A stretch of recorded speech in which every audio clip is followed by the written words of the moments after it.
Hola a todos, soy un tío blancuetero y en este vídeo voy a hablar de la polémica alrededor del caso de Fernando Paz y la caza al hombre que se le ha dado en los medios de comunicación. Fernando Paz, para los que no lo conozcáis, es un profesor, historiador, escritor y tertuliano que hemos podido ver en Intereconomía, en programas como El Gato al Agua, en debates con Pablo Iglesias o con Juan Carlos Monedero. Yo, por ejemplo, había visto recientemente un debate muy interesante suyo que tuvo con Pedro Insúa, en el que debatían sobre si la nación era un concepto de derechas o de izquierdas. Y es un personaje que se podía ver en tertulias políticas que iban a lo largo de todo el espectro político. Ya podía estar en Intereconomía, en El Gato al Agua, como te lo podías encontrar en Fora Apache con Pablo Iglesias. Hasta aquí todo correcto. Pero resulta que Fernando Paz fue elegido por Vox como cabeza de lista por Albacete y bueno, pues con la Iglesia hemos topado. Desde ese momento pues asistimos al clásico espectáculo de acoso y derribo sobre una figura sobre la que se proyecta un discurso determinado y que se utiliza como puente para atacar a un partido político incómodo, que en este caso es Vox. Y voy a hacer un par de aclaraciones, que son esas típicas aclaraciones cobardes que hace la gente cuando está a punto de defender a alguien, pero que no quiere que se le asocie con él. Pero bueno, me veo obligado a hacerlas porque últimamente mi posición ideológica genera muchísima confusión en la gente. Vamos a ver, Fernando Paz tiene el perfil de una persona conservadora o muy conservadora y es el clásico católico apostólico romano practicante. Y en lo ideológico probablemente Fernando Paz y yo estemos en las antípodas. Y aunque debo reconocer que como historiador las intervenciones que le he visto me han parecido bastante interesantes, aunque no las he visto todas, también digo que a este señor en principio y como político pues no le votaría en la vida. Y por lo tanto no lo estoy defendiendo por una afinidad con sus ideas, sino por la naturaleza desmedida, falsa y oportunista de los ataques. Unos ataques reiterados y que se han cebado con su persona sobrepasando toda crítica legítima, o sea, se ha manipulado y se ha presentado fuera de contexto muchas de las opiniones por las que se le criticaba. Y eso es inaceptable. Lo hagan los medios de comunicación, lo haga un youtuber, lo haga quien sea. Eso está feo. Y es que resulta que poco después de que se anunciase de que Fernando Paz fichaba por Vox, empezaron a aparecer los siguientes titulares en prácticamente todos los medios de comunicación. Vox obligada a deshacerse de su candidato homófobo y negacionista, Fernando Paz. Vox presenta al Congreso por Albacete a un tertuliano de Intereconomía homófobo y negacionista del Holocausto. El candidato de Vox, homófobo y negacionista del Holocausto. Y El País titulado de la siguiente forma: Vox quiere llevar al Congreso a un pseudohistoriador, negacionista y homófobo. Y bueno, más allá de la descalificación profesional que hace El País en relación a las aptitudes de Fernando como historiador, nos quedamos con dos cosas. Fernando Paz es un negacionista del Holocausto y Fernando Paz es homófobo. Primero, con respecto a la homofobia, para mí serían las acusaciones que se le hacen a Fernando Paz que tendrían más fundamento y están construidas alrededor de unos comentarios que hizo en un programa en El Gato al Agua que decían lo siguiente: Fernando Paz, si mi hijo dijera que es gay, trataría de ayudarle. Hay terapias para reconducir su psicología. Hashtag El Gato al Agua. Y debo admitir que yo en su momento retuiteé el siguiente comentario de Isaac Parejo: para fans de Vox que me dicen que Fernando Paz no es homófobo. La homofobia es la aversión o el rechazo hacia la homosexualidad. Si Fernando Paz dice que llevaría a su hijo gay a una terapia para reconducir su sexualidad, quiere decir que la rechaza, por tanto es homófobo. Fin. Muchas veces por las redes pues apoyamos o formulamos ciertos discursos movidos por la inmediatez y por el clic fácil, y veo necesario pues matizar mis palabras una vez investigado el personaje de Fernando Paz y reflexionado sobre el concepto de homofobia y la moral judeocristiana. Y ya no tanto del concepto de homofobia, sino de cómo conciliamos la homosexualidad con esta moral judeocristiana, porque muchas veces nos olvidamos de que estas dos cosas conviven a la vez, y muchas veces intentamos imponer la moral de unos sobre la de otros de forma intrusiva. O sea, sin lugar a dudas, Fernando Paz parece un ferviente católico, que es algo que yo no soy, y he tenido fuertes debates con muchos de ellos en relación a su posición, por ejemplo, hacia el aborto, o incluso sobre los mismos derechos que tienen los heterosexuales, que yo creo que deberían ser análogos para la comunidad LGTBI, entre ellos el casarse. Otra cosa distinta es que yo crea que pese a no estar en absoluto de acuerdo con estas posiciones, esta gente no tendría el derecho de mantener una moral de acuerdo a lo que dicta este catecismo religioso y a expresarla con libertad. De acuerdo a una entrevista de Fernando Paz en El Gato al Agua, por ejemplo, recordaban lo que la misma Iglesia Católica decía en su catecismo: la homosexualidad designa las relaciones entre hombres o mujeres que experimentan una atracción sexual exclusiva o predominante hacia personas del mismo sexo. Reviste formas muy variadas a través de los siglos y las culturas. Su origen psíquico permanece en gran medida inexplicado. Apoyándose en la Sagrada Escritura, que los presenta como depravaciones graves, la tradición ha declarado siempre que los actos homosexuales son intrínsecamente desordenados, son contrarios a la ley natural, cierran el acto sexual al don de la vida, no proceden de una verdadera complementariedad afectiva y sexual, no pueden recibir aprobación en ningún caso. Y yo entiendo que este señor, si no pretende conculcar los derechos de terceros, puede tener las opiniones que le den la real gana. Sin embargo, parecería que se ha convertido en una suerte de chivo expiatorio de todas toda la moral católica. Y muchas veces en relación a toda la comunidad LGTB existe un rechazo igual de vehemente por parte de los axiomas que se articulan desde el activismo de esta comunidad a cualquiera que presente unas ideas mínimamente heterodoxas con estos dogmas. Voy a leer un fragmento del libro de Camille Paglia, Bumps and Tramps, que hablaba sobre la homosexualidad y que me parece que dice algo que viene perfectamente a colación. La homosexualidad no es normal, por el contrario es un desafío a la norma. Ahí reside su carácter eternamente revolucionario. Obsérvese que no lo llamo un desafío a una idea de norma. Los teóricos maricas, esa marchita cohorte de gorrones, han intentado tomar la postura postestructuralista de afirmar que no hay norma ya que todo es relativo y contingente. Esta es la clase de estúpida venda que la gente obsesionada con las palabras se pone cuando están sordos, ciegos y mudos ante el mundo exterior. La naturaleza existe, les guste o no a los académicos, y en la naturaleza la procreación es la regla única e implacable. Esa es la norma. Nuestros cuerpos sexuales fueron diseñados para la reproducción. El pene encaja en la vagina. Ningún jueguecito lingüístico puede cambiar ese hecho biológico. Sin embargo, mi visión libertaria, aquí como en lo referente al aborto, es que no solo tenemos el derecho, sino la obligación de desafiar la tiranía de la naturaleza. Los más elevados rasgos de la identidad humana residen precisamente en semejantes afirmaciones de libertad contra la limitación material. Los gays son héroes y mártires que han entregado sus vidas en la mayor guerra de todas. El destino, no Dios, nos ha dado esta carne. Tenemos todos los derechos sobre nuestro cuerpo y podemos hacer con él lo que nos parezca adecuado. Desarrollar y ampliar nuestras respuestas sensoriales es una estrategia pagana que a su manera muestra nuestra reverencia hacia la naturaleza. El potencial homosexual existe en todo el mundo, y las evidencias sugieren que bajo las circunstancias apropiadas surgirá. Pero el imperativo instintivo de emparejarse también existe en todos nosotros. Dado el intenso brote hormonal de la pubertad, la ausencia total de deseo heterosexual adulto no es ni normal ni natural, y requiere explicación. Los activistas gays son culpables de desinformación estalinista cuando afirman que la homosexualidad no es distinta de la heterosexualidad, y que equivale a ella, y que el ano y la vagina son intercambiables, excepto por nuestro condicionamiento político en sentido contrario. La tolerancia con el comportamiento disidente que yo reclamo no significa necesariamente su aprobación a cargo de la sociedad. Lo pagano y lo judio-cristiano nunca podrán y nunca deberían estar de acuerdo. La desaprobación no es ignorancia ni intolerancia cuando está motivada por los principios. Y vamos a ver, sinceramente, parece que a todas luces la posición de Fernando Paz está regida por esta moral judio-cristiana. Y sus palabras deberían ser censuradas y tendríamos que crear una ley para que proteja a la comunidad LGTB de este tipo de discursos y bla bla bla bla bla. Sin embargo, Camille Paglia es una mujer que es abiertamente gay y que como mujer reivindica la homosexualidad. Y además que si ponemos especial atención a su discurso se observa especial veneración por la homosexualidad masculina. Y creo honestamente que muchas veces pecamos intentando imponer nuestra moral a la del resto, lo cual puede ser peligroso o molesto cuando apelamos a esta suerte de buenismo. Esto que se ha puesto tan de moda de las cosas son lo que yo digo porque derechos humanos. Vamos a matizar un poco, chicos, porque siempre que no se metan en tu casa o intenten socavar los derechos fundamentales del resto, yo defiendo que cada uno pueda defender los valores que crea conveniente. Porque yo, por ejemplo, puedo desaprobar algo y respetarlo al mismo tiempo. O sea, no hay que confundir desaprobación con intentar conculcar los derechos de terceros. Son cosas distintas. Y da un poco la sensación de que la etiqueta de homófobo se usa como arma arrojadiza con demasiada alegría. Yo, sin ir más lejos, he sido etiquetado como homófobo en repetidas ocasiones simplemente por llevar la palabra hetero en el nombre. Y volviendo a lo que decía Fernando Paz en relación a las terapias para reconvertir homosexuales, pues a mí eso me parece algo anacrónico y desprovisto de toda legitimidad. Ahora, si alguien en el pleno uso de su libertad y sabiendo de la nula fiabilidad del proceso en cuestión aún quiere meterse a ello y explorar esa vía, adelante, siempre y cuando lo haga en el ejercicio de su plena libertad. En este caso, Fernando Paz afirmaba que llevaría a sus hijos a estas terapias, algo que me parece perfectamente censurable. Igual que me parecería perfectamente censurable que un testigo de Jehová decida por sus creencias y por sus arraigos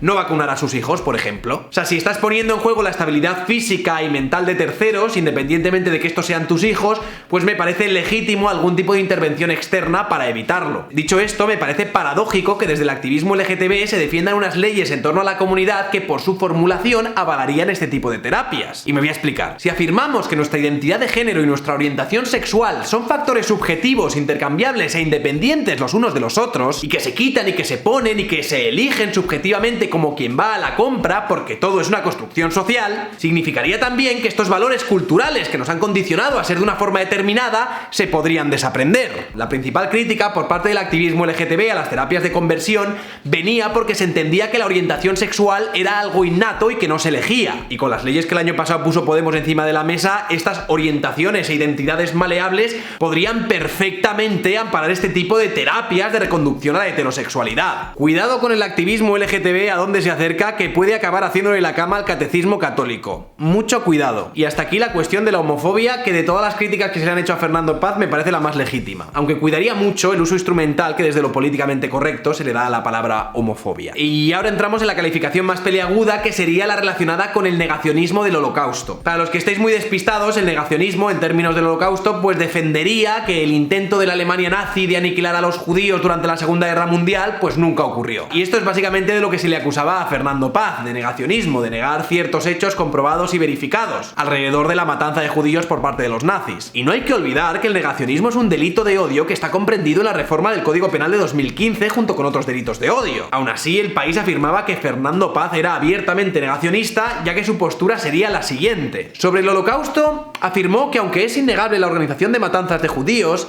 está lejos de haberse fijado con precisión lo que verdaderamente sucedió, y es un tema permanentemente bajo sospecha. Según su versión, la mayoría de los judíos fueron asesinados por las poblaciones locales del este de Europa, aunque también hubo muertos por las tropas alemanas por razones militares e ideológicas. En su opinión, la identificación de los judíos con los comunistas era una simplificación, pero tenía una parte sustancial de verdad. Frente a la evidencia de las cámaras de gas, él sostiene que la mayor parte de los judíos murieron por armas de fuego. Y simplemente, y de acuerdo a estas declaraciones que ha escrito El País, habría que matizar mucho y tener mucho valor para llamar a alguien negacionista. Pero bueno, más allá de eso, me voy a remitir a una columna que salió en el ABC de Hughes, en la que analizaba de forma minuciosa las palabras de Fernando Paz en su libro Nuremberg. Y la realidad es que Fernando Paz no niega el genocidio judío, ni niega las cámaras de gas, ni niega que los autores fueran los nazis, y tampoco niega que hubiese una intencionalidad racista en los crímenes. Y tampoco hace malabares con el léxico, o sea, el tío habla abiertamente de genocidio, exterminio o solución final, aunque muchas veces matiza. Por ejemplo, diría que la solución final empezó significando otras cosas, como la expulsión de los judíos, para finalmente adquirir el significado de aniquilación. Y voy a leeros un par de fragmentos del libro en cuestión que aparecían en el artículo, a ver si esto os parece negacionista o alguien que intentaba blanquear al nazismo. La Unión Soviética fue un inmenso laboratorio en el que los comandos nazis de la SS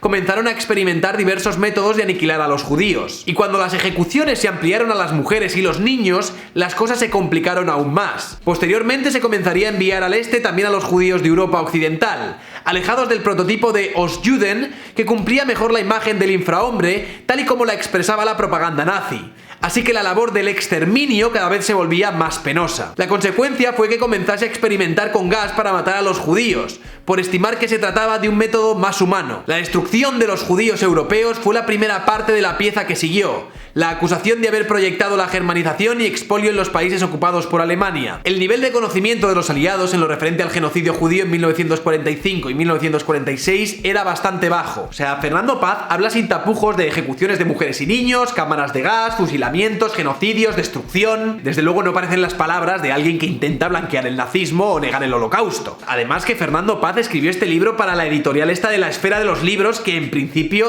no es sospechosa de editar autores filonazis. Y de igual forma, como informa Hughes en el artículo, Fernando Paz habría escrito columnas para El Mundo sobre historia. Y vamos a ver, por muy poco que nos guste el periódico del Mundo, tenemos que admitir que no es en la clase de periódico que se dedica a publicar columnas a negacionistas del Holocausto. A esto se ha unido, y también se ha criticado duramente, que Fernando Paz apareciese dando conferencias en la sede de Falange o de Alianza Nacional, algo que él se ha excusado diciendo que él siempre acudía a aquellos sitios donde lo llamaban, siempre que fuese legal. Y en su defensa hay que decir que también se le ha visto en alguna ocasión en Fort Apache, que es el programa de Pablo Iglesias. Frente a ella, Fernando Paz, historiador, muchas gracias por acompañarnos. Un placer. Desde luego, a alguien que responde y acude tanto a las llamadas de Pablo Iglesias como de Alianza Nacional o la Falange, lo que no se le puede catalogar es de dogmático. Aunque una de las cosas que más me impactó fue un vídeo en el que Fernando Paz estaba dando una ponencia sobre ideología de género en la sede de Alianza Nacional. No ya tanto por ser la sede de Alianza Nacional, sino porque de la mesa en la que daba la charla colgaba una bandera con la cruz céltica. Para los que no lo sepáis, la cruz céltica es un símbolo que usan los neonazis y que realmente no puede tener otro significado en este contexto concreto. Y como no había visto en las entrevistas que hay de Fernando Paz que nadie le hubiese preguntado al respecto, ¿no?, sobre cómo cojones se había puesto a dar una charla sobre un símbolo como ese, pues me aproximé a Fernando Paz por Twitter y él me contestó de la siguiente forma. Recuerdo que vi tu vídeo en Alianza Nacional hablando sobre ideología de género mucho antes de que saltase la polémica.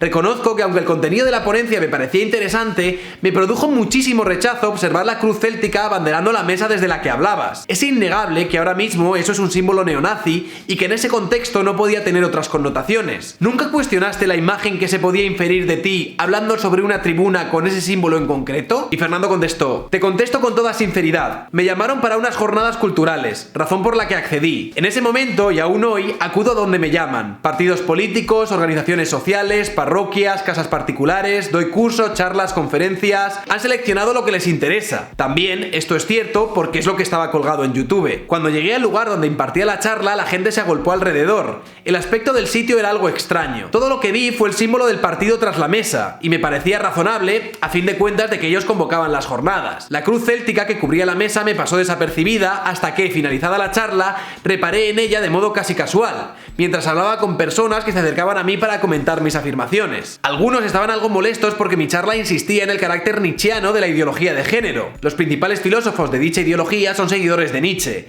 algo que no pocas veces han tratado de ocultar. Entre otras cosas porque Nietzsche está asociado de forma abusiva al nazismo. Fue entonces de forma incidental en que reparé la bandera con la céltica. Así sucedió. Sin embargo, no les pedí que no subieran el vídeo, aun siendo plenamente consciente de las implicaciones, porque me considero un hombre libre. Puede ser una locura, pero me niego a pagar el tributo de la aceptación y de la corrección política. Y a continuación yo le pregunté lo siguiente: ¿te puedo preguntar qué habrías hecho de haberte dado cuenta antes de empezar la charla de que la mesa desde donde ibas a hablar estaba presidida por ese símbolo? Si hubiera visto la bandera con la céltica, no te digo que me hubiera ido indignado, pero habría pedido su retirada por elementales razones de prudencia. Y estas fueron las respuestas de Fernando Paz al respecto de dar una charla sobre una bandera con claras connotaciones filonazis. Y la verdad es que últimamente estoy intentando concienciarme más, sobre todo a partir de la entrevista que le hice a Arcadia Espada, sobre los ataques ad hominem que se le hacen a las personas. En este caso, alguien que va a donde lo llaman, ya sea el programa de Pablo Iglesias o la sede de la Falange, creo que es necesario ser especialmente cauto antes de etiquetar a estas personas como nazi o fascista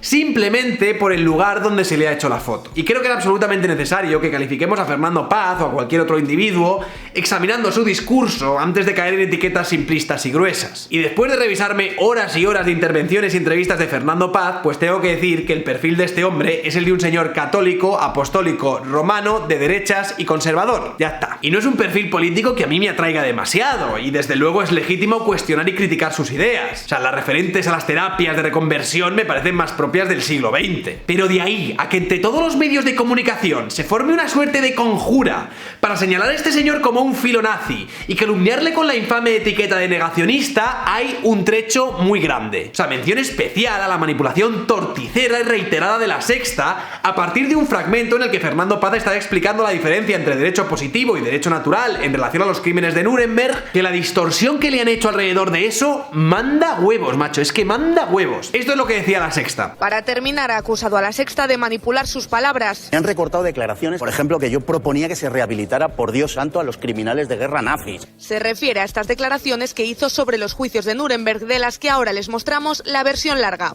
Por tanto, habría que hacer una revisión del juicio y rehabilitar realmente todos estos, porque al menos en la medida en la que cumplieron con las leyes entonces existentes, ¿no? Uno escucha esto y parece que Fernando Paz estaría montando un caso para defender a los criminales de guerra del juicio de Nuremberg, sin lugar a dudas. Por supuesto, en las afirmaciones que hizo en el programa de Susana Griso estaría mintiendo. O sea, por un lado, él dice que jamás reintegraría a estos criminales de guerra, pero en realidad, como es un nazi, pues estaría defendiendo en secreto que aquel juicio debería ser revisado para liberar a sus camaradas nacionalsocialistas. O sea, está claro clarinete, sabemos leer entre líneas. Y este es un poco el relato de La Sexta, que además, para más Inri, antes de meter el corte, ya avisa de que la manipulación de esa información que se había dado ya estaba en entredicho por el propio Fernando Paz. O sea, es que manda muchísimos huevos. Y manda muchísimos huevos porque, como ya apareció en la entrevista con Esparza en El Gato al Agua, el corte completo sería el siguiente. El problema de esa enseñanza de Nuremberg es que hoy nos hemos cargado el derecho natural.